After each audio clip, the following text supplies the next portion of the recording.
আসসালামু আলাইকুম। যারা আসলে আপনার বন্ধু-বান্ধব বা গার্লফ্রেন্ডের WhatsApp-এর মেসেজ আসলে লুকায়ে দেখতে চান, আজকের ভিডিওটা তাদের জন্য। আপনার ফোন থেকে আপনার গার্লফ্রেন্ড বা বন্ধু-বান্ধব বা আপনার যেকোনো টার্গেট ব্যক্তির WhatsApp-এর সকল মেসেজ সহজেই দেখতে পারবেন। আপনারা যারা চাচ্ছেন যে WhatsApp হ্যাকিং বা এরকম WhatsApp-এর নিনজা টেকনিক, তারা আসলে ভিডিওটা কন্টিনিউ করবেন। পুরা ভিডিওটা দেখলে আপনারা বুঝতে পারবেন যে WhatsApp হ্যাকিং করে বা WhatsApp-এর এই নিনজা টেকনিক আপনি অবলম্বন করে কিভাবে অন্যের ফোনের বা অন্যর WhatsApp-এর সকল মেসেজ আপনি পড়তে পাবেন, দেখতে পাবেন। একদম ইজি ব্যাপার।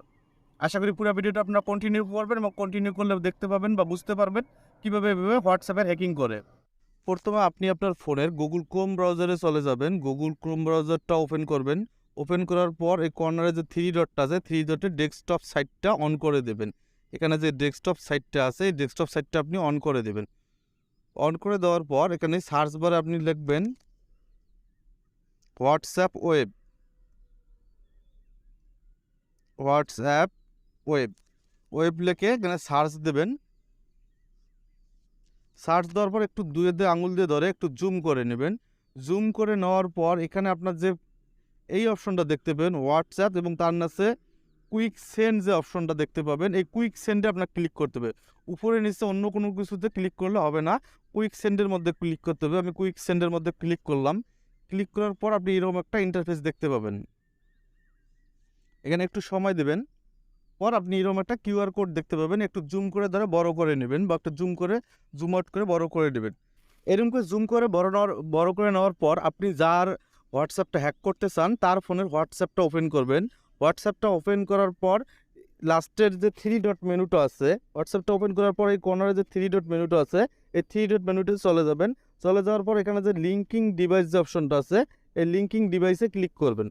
লিঙ্কিং ডিভাইসে ক্লিক করার পর এখানে যে লিঙ্ক ডিভাইস অপশনটা আছে, এই লিঙ্ক ডিভাইসে ক্লিক করবেন। লিঙ্ক ডিভাইসে ক্লিক করার পর এরকম করে যা অপশন আছে আপনি ওকে দিয়ে দেবেন। ওকে দেওয়ার পর এইরকম ধরনের একটা ক্যামেরা অপশন আসবে। আপনি আপনার ফোনের যে কিউআর কোডটা দেখাইছে সেই কিউআর কোডটা স্ক্যান করে নেবেন। মনে রাখবেন আপনি যার হোয়াটসঅ্যাপটা হ্যাক করতে চান তার ফোন দিয়ে এই কিউআর কোডটি স্ক্যান করতে হবে, বা যার হোয়াটসঅ্যাপ আপনি মেসেজ দেখতে চান। দেখার পর এখানে এরকম একটা লোডিং হবে, আপনি একটু অপেক্ষা করবেন। অপেক্ষা করার পর আপনি আপনার ফোনে দেখতে পাবেন এরকম করে একটা লোডিং ডাটা একটা মুড অলরেডি চলে আসছে। এরকম একটা লোডিং ডাটা মুড আপনারা দেখতে পাচ্ছেন চলে আসতেছে। একটু এখানে সময় দেবেন, লোডিং হতে সময় লাগবে। আপনার ফোন একটা ভালো ফোন হলে খুব দ্রুতই চলে আসবে। তারপর এখন লেফট সাইডে দেখতে পাচ্ছেন আপনি এখন যার মেসেজ দেখতে চান, আপনি যার আপনার হোয়াটসঅ্যাপের আপনার যে টার্গেট ব্যক্তি বা গার্লফ্রেন্ডের যে হোয়াটসঅ্যাপটা তার হুবহু কপি আপনার এই ক্রোম ব্রাউজারে চলে আসছে। আপনি এখান থেকে সহজেই এখানে তার যিনি কাকে মেসেজ দেয় না বা কার কাছে কি করে আপনি সম্পূর্ণ মেসেজ আপনি এখান থেকে দেখতে পাবেন।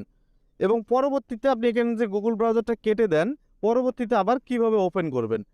পরবর্তীতে ওপেন করার সময় অবশ্যই গুগলের এই ডেস্কটপ মেনুটা আপনি অন করে রাখবেন এবং এখান থেকে আবার হোয়াটসঅ্যাপ ওয়েব লিখবেন। হোয়াটসঅ্যাপ ওয়েব লেখার পর আবার এই সেম জিনিসটা দেখতে পাবেন যে কুইক সেন্ড রিসিভ যে অপশনটা আছে এটাতে ক্লিক করবেন। এর উপরে যে এখানে যে উপরে যে অপশনগুলো আছে এগুলোতে ক্লিক করলে আপনারা কখনো দেখতে পাবেন না। এই হোয়াটসঅ্যাপ ওয়েবে ক্লিক করলেই আবার সেম লগইনটাই আপনি দেখতে পাবেন, কিন্তু মনে রাখতে হবে অবশ্যই আপনার ক্রোম ব্রাউজারটা ডেস্কটপ মোডে অন থাকতে হবে। আশা করি আপনি বুঝতে পেরেছেন, এভাবে ট্রাই করলে আপনি করতে পারবেন সব কিছু এবং সব টার্গেট ব্যক্তি সম্পূর্ণ এসএমএস আপনি দেখতে পাবেন। আর এইরকম নিত্য নতুন ভিডিও পেতে অবশ্যই পেজটা ফলো দিয়ে রাখবেন এবং ভিডিওটা কেমন হলো অবশ্যই কমেন্টে জানাবেন।